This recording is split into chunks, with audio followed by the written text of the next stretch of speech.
Hi, everybody. It's Christina Daves with this week's Free Publicity Friday PR Tip.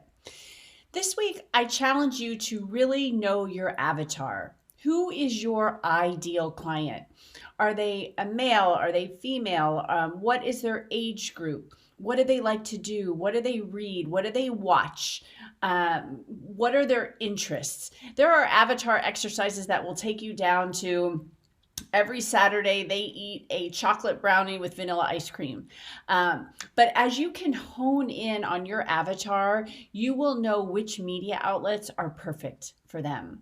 Because when you land media, you want to land media where your customers are.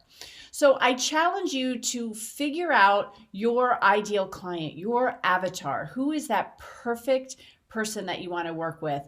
And then start looking into the media outlets that appeal to that person. So that is this week's PR tip.